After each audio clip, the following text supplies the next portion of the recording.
welcome to Hanover Fair 2014. Welcome to the group exhibit Hydrogen Fuel Cells and Batteries. We are celebrating our 20 years anniversary this year with 158 exhibitors from 22 different countries. The topic we are going to discuss now will be a universal USB fuel cell charger, so we can discuss charging your device everywhere. For that, please welcome with me on stage CEO of PaxiTech SAS, Renaut Mosdale. Big hands. Thank you. Welcome and have a seat. Thank you very much. Yep.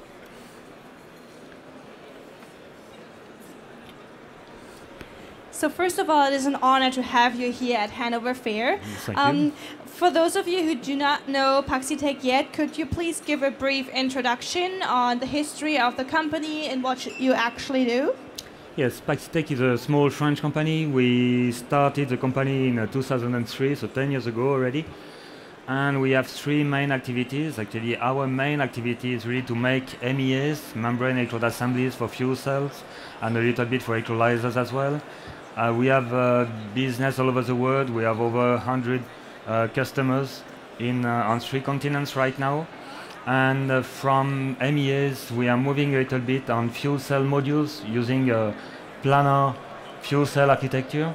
And from this module, these modules moving on fuel cell systems, going from very low power system like 1 to 2 watts up to 5 watts. So I'll talk about the USB charger later on, and up to a few hundred watts with gen sets for different applications, either public or civilian or military applications. So you provide your customer with a bright range of solutions, and I see that you brought something today here, and I'm very excited to see what that actually is. Yes, actually, to illustrate what I was saying, so here we have the MEAs. So we produce them by bands, and of course we can produce any size of MEAs with any specifications. Here we have modules, so an example of modules of planar fuel cells. We don't have any bipolar plates in our systems. We just have all the cells set side by side, and we connect one cathode with the anode on the next cell.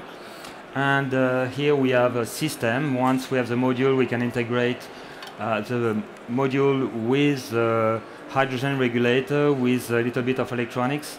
To have a USB charger, we just have to press here on the button. You have a red light coming on, and you can plug whatever you want. A cell phone here, I just have a toy. So you just have some light here, and it works straight away. You don't have to wait for anything. And it's very handy. So that is fantastic. So do I see that right? In this bottle we have hydrogen? We have hydrogen in this canister, yes. It's hydrogen stored at very low pressure, at 12 bars. We are actually using the current regulation on pressurized can. And you can find the same can for hairspray, for example, or for shaving cream, or any type of cosmetics. And so we really have the regulation here, so it's all certified. And so we started this company with 2 other French companies, Advanta and McPhee. Yeah. So it's a joint venture. And so we commercialize this can. We have 2 sizes of can, 200 milliliters and 1 liter, giving us about 5 watt-hours like this one, or 20 watt-hours for the bigger one. Now you've mentioned that it has been certified. I still feel like there could be any hazards. When I see this bottle, I would be afraid to come too close to it. No, there is absolutely no hazard. Actually, the norm or the standard here concerns only the mechanical part of the pressure. So it has to be, each single canister is tested in a hot a water bath just to check for leakages, and there is absolutely none. And the maximum pressure is 12 bars, so nothing can really happen with that. You have only 10 liters of hydrogen in this, so there is no hazard to fear about. So that sounds like a great solution, especially to me, because on this fair I use my phone constantly and I run out of batteries so soon. So is it possible also to charge my phone? Yes, sure. You just have to plug it in. I cannot provide you with the cord for your cell phone, but if you have the cord with you with a USB plug, you can either use this USB charger or drop by on our booth on D56, and then you can charge whatever you want. So how much would a bottle be?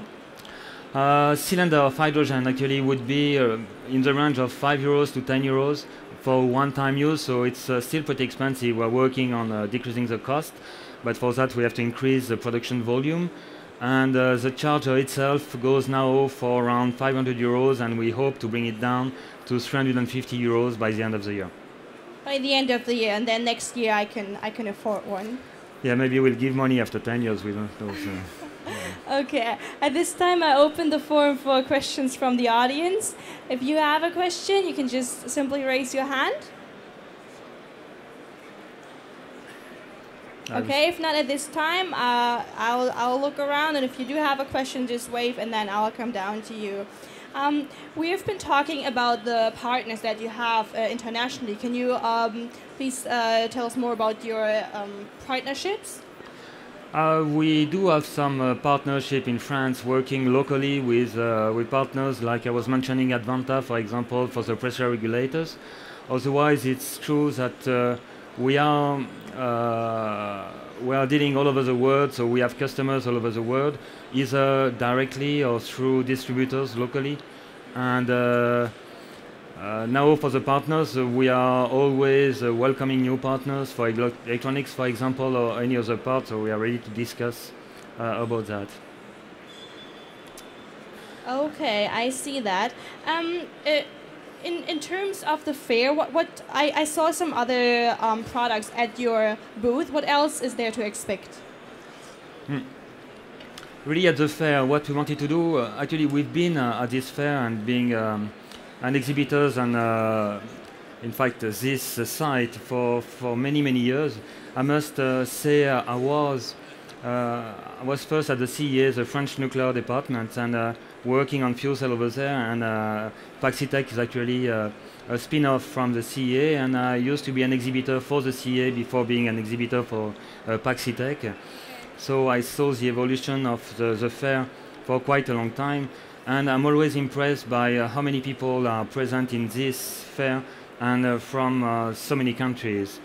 And we have a lot of business in Asia now, thanks to this fair, because we met a lot of people from Korea, from Japan, from Russia, from Middle East, and also from all the European Eastern countries. So it's really valuable for us to come to this fair to meet new customers and new potential partners as well. So back to your product, the USB charger. I just love the design, and I can't imagine charging my phone with it, because I see that the light is off, but I saw that it was, well, it's back on. Now, what kind of device is applicable for this, let's say, construction? Because now I still feel it's too big to carry around with me. So what can you actually use it for? Actually, we are redesigning the system, so it will be about 40% smaller than that. And also, you wouldn't have to have the cylinder fixed to your USB charger, so it could be free from the cylinder. And right now, we have two complete systems. One is a rucksack with a pocket for the USB charger and pockets on the side for the cylinders. And we have a belt, especially it's more for professional workers, where you can have a USB charger and a few pockets on your belt for cylinders, and you can use this USB charger either for individual light, for example, or for charging your cell phone, charging your GPS, or for camera use. Even for camera and laptops? Yeah, of course, yes. How big would my bottle then be? Actually, laptops, it doesn't really work, because most of the laptops, they are USB generators, but you cannot recharge them through a USB port. But you can use a USB charger like that for a tablet, for example, for an iPad, without any trouble. Okay. So you've tried that before? Yes, sure. So if I really want to switch my source of energy, and I don't want to have a cable anymore, I just want to have my little hydrogen bottle with me. Let's say if I'm camping in the mountains, where can I get the bottles from? So we're working on the logistic now of hydrogen, and we hope to have all these cylinders in vending machine close to parking, for example, where you start hiking, It's a good example, or wherever you want to go climbing or to go on treks, for example. Now for camping, it's very easy to imagine to have a vending machine for this type of cylinders at the administration of the camping, for example. So the logistic is not so complicated as long as this is certified. So we are planning to have these cylinders manufactured and filled up in many countries all over the world. So I'm really not sure about this because I'm not into biology and chemistry, but I know that this is pressured. Now I also know that if I go to the mountains, there's a different density in the air. There's also pressure. Will that have an effect? There would be an effect on the fuel cell performance, but you are going to start losing performance in the fuel cell above 3,000 meters high. So in Europe, you won't have to face this in many locations. Now, if you go to Asia or if you go to South America, for example, you might run into this problem, but what's going to happen, the performance is going to decrease, but you will still have some performance. So this will not work with Mount Everest? I'm afraid it's going to be a little bit difficult. Also, compared to battery, for example, we have a climatic chamber at PaxiTech where we test our product at minus 20 degrees to make sure that they work at minus 20 degrees to make a difference with the battery, and we actually proved that they could work down to minus 30 degrees with a decrease in performance. We are not claiming that we get the same performance at ambient temperature at minus 30, but we still get a fair amount of performance at this stage. Okay. Was that also part of the certification process? No, we don't have any certification on the fuel cell itself. The certification process is really on the cylinder of hydrogen. Okay. Can you further elaborate on the fuel cell architecture? Like I was saying, on the fuel cell architecture, in fact, while we were researching on different components of the fuel cells, trying to decrease the cost for fuel cell, you know, in all PM fuel cells, you have three main areas for the cost: the catalyst, the membrane, and the bipolar plates. And we couldn't get rid of the catalyst and the membrane, but we could get rid of the bipolar plate, so it's what we did. And we were trying to think how could a fuel cell work without any bipolar plates, and we came up with a planar design where you could connect one cell to the next just internally or externally. So we came up with this flat design, and when you think about this design, and actually I invite everybody to come on the booth again, you'll see a system working at about 100 watts and without any balance of plant. You just have to plug your hydrogen in, and then you get electricity straight away, because it's a breathing system. So you don't need any blower, you don't need any control, you don't need any fan, no humidification. It's just very, very simple. You have hydrogen in, electricity out. You just need an inverter then, because in our case we are using a light that works on 220 volt alternative current, so it's not very easy to get that from a fuel cell. But otherwise it's very plain. I see that. Mr. Mosdale, during the interview, I must admit, I have been staring at this little dot on your shirt, and I love this. Is there any background to this little, says story to the button? Yes, it's not a stain first. It's really a top of a bottle. And the reason why I have this here, it's we just launched a French fuel cell association. And this association is called FRISBE, for French Hydrogen Small Business Initiative. And we are now around 10 members. And we have a French pavilion, kind of, where we have 8 of these members. And we are trying to team up to show the French knowledge, but from small companies. So there are companies from 10 to 100 people. And we have many, in fact, almost all the competencies needed for building fuel cell system, coming from the components up to the balance of plant, for example, like also hydrogen storage or gas regulation, systems, full systems. So I really invite you to come on this booth. It's D56 for hours, and then you can go around. And as a matter of fact, we have a drink over there at 5:30 where we invite everybody, and you will be able to have a little degustation of French product, including wine, cheese, etc. all the delicacies.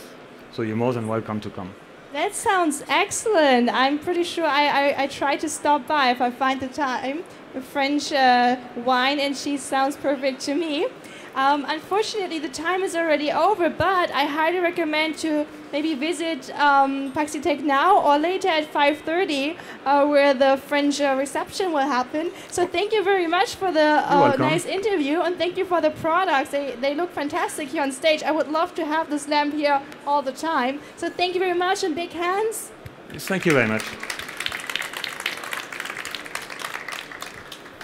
Merci. Thank you. This is really good. Thank you very much. Thank you.